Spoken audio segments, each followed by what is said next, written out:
Hi there, and welcome to this episode of Consciousness Fucking Empowerment. This is the thumbnail right here. In this video, we're gonna talk about how thoughts control your life. And I was reflecting on this and I was like, oh my God, it's so simple. And it's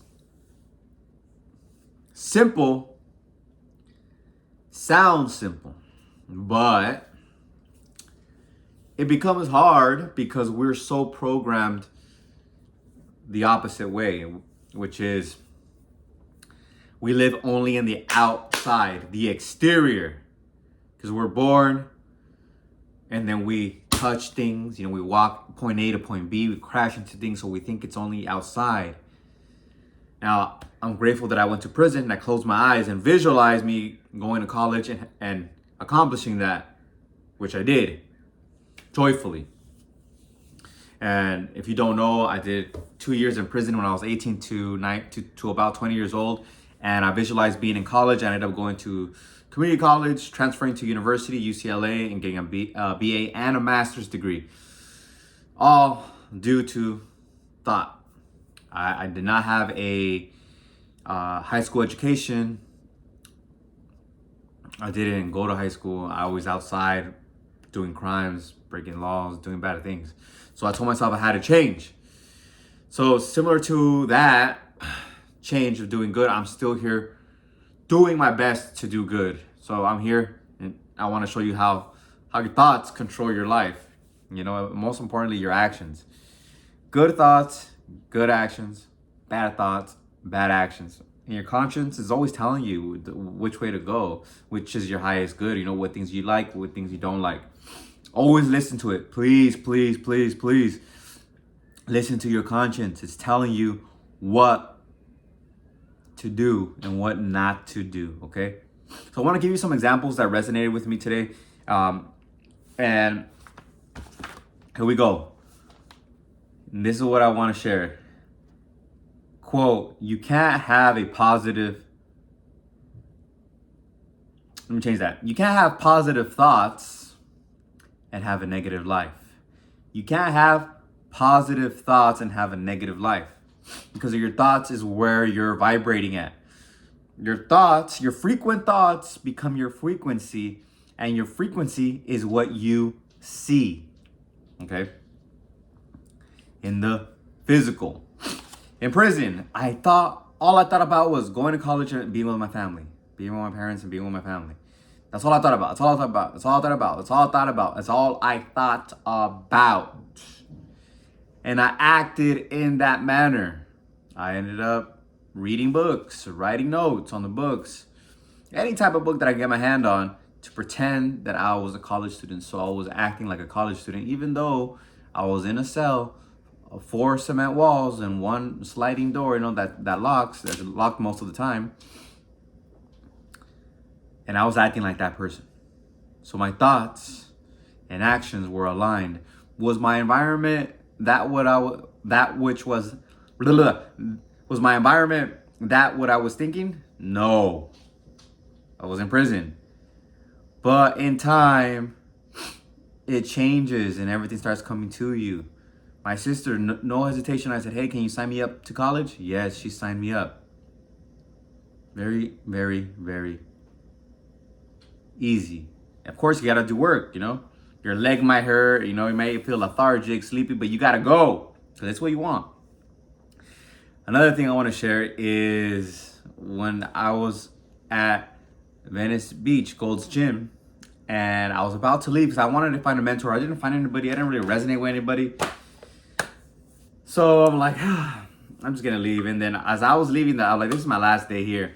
As I was leaving there, I saw this big buff dude, David Muller, my previous bodybuilding mentor.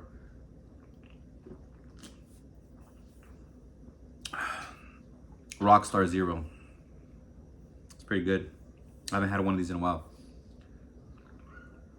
I used to buy them when I would go to Ralph's in Westwood, West LA. They were like 2 for $1 sometimes or something like that. Very good price when they had it like that. But going back to my story, I was leaving. I was out exiting the gym. There was a bench outside. He was sitting there, and I said, "Hey, can you give me some tips about how to build muscle?" Like, yeah, man, let's work out together. Let's work out. And he ended up saying, when I ended up working with him, he's like, "Oh yeah, I'm gonna give you 3 free workouts because I'm a personal trainer, and then you can or I think he charged me like they'll give me 3 workouts. I usually charge 90 per workout, but I'll give you 3 for 90. I was like, what? I'm like, whatever, man. This guy's a buff. He's jacked. I'll pay him the $90. I don't give a fuck. And then he ended up teaching me how to work out, and he taught me a little bit more of how to do that. It did work because I have muscle, and he taught me. So I'm grateful. But were my thoughts about weakness? No. My thoughts were about strength and building muscle and having that physique. Because another thing I've learned is it's not about looking strong. You have to be strong. It's not about looking jacked. Being fit. You have to be fit and jacked. And what does that entail? Your diet. Being jacked is about your diet, all right? It's about your diet. Of course, there's some people who are just born that way. So let's talk about that. Things that we're born with. Like, I was born with having a pretty good body, like health-wise. I was always athletic. My dad always took me to the park early morning because he was always athletic also. And I'm just thinking about my dad right now, but so I was always had those beliefs that I could do things, I could be physical. I love being physical. So I never had problems being in shape or going to a new sports team and trying out for a sports team as I was growing up. So everyone has that, I think that I struggled with growing up. 2 things I struggled with is relationships with the opposite gender and money. I'm still developing those beliefs, okay? I'm grateful I have my own apartment, I could pay for my bills. And so there's progress. Back then I would have been thinking like, oh no, I gotta save. I gotta make everything as low as possible. I shouldn't spend. And those are past ideas. Now I'm like, I need to invest in myself. The more I spend, the better. And I need to have thoughts of abundance and prosperity to have more. Okay? Because it's your thoughts that are controlling your life. So let's talk about how fitness works, right? This feeling that I have for fitness, I have to put into the others. Same type of feeling into other beliefs, as well as whatever you're good at. You might be good at having a relationship with the opposite sex, or you may be good at income. You might be a millionaire, billionaire, and you're watching this, okay? You're most likely successful in one of these areas, okay? When I was reading this from the book, it's actually Money. I think it's just called Money by Jerry and Esther Hicks. Money, and then the subtitle is like Money or Prosperity, Health, and Wealth, something like that. So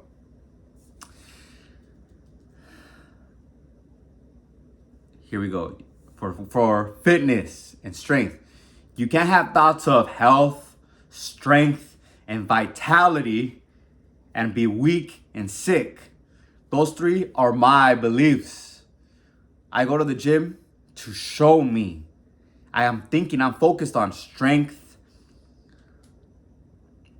health, and vitality.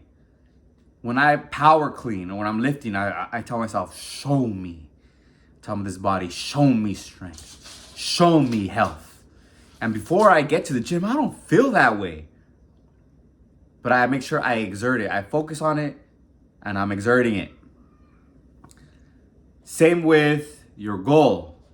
Focus on your goal. And say, now, I'm showing myself that I'm going after it because you're doing X, Y, and Z.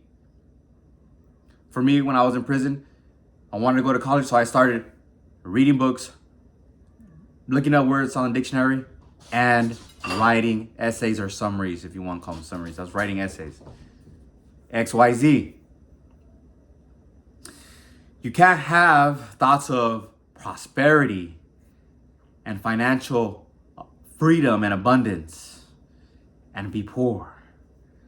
Okay, to exercise those thoughts, exercise starting a business, exercise learning about sales, marketing, online marketing, things like that, to show yourself that you're on the path, and focus on the thoughts of prosperity, financial freedom, abundance. You may not have it now, but as you do the work, you're exerting it. You're making those habits, just like the gym, you're making those habits to live, to walk. I walk to the gym actually, and I love it. I love it. Because my body warms up. I just feel good. That's a way to raise your vibration. Just walking, moving, just bam, bam, bam. Okay. We're at 10 minutes, so we're gonna wrap it up. I'll leave it with one more, and that's the love one. This one's so important. I think this is the key right here. Something tells me this is the key to have all that you want in life. I wrote this quote: "You can't have thoughts of kindness and love and have a life filled with people that hate you." Let me say it one more time. You can't have thoughts of kindness and love and have a life filled with people that hate you. Today, reading this, I have the audiobook, listening to an audiobook and listening to what Jerry and Esther Hicks said about you can't have, this is what they talked about abundance, because the book is about money. You can't have thoughts of prosperity and abundance and have lack and be poor. You can't, because it's your thoughts that controls your life. And as I understood that, I said, I'm going to be kind. I want to be kind. I just want to be kind. It feels so good to be kind and love everyone. So I would look in people's eyes and just show the love through my eyes. And I did that. Everybody was showing me love. Everybody was a good vibration because I'm in a good vibration. And I thought about when I would drive in LA, why were people always so mean and like honking and like cutting me off? I'm like, because I was in a bad vibration.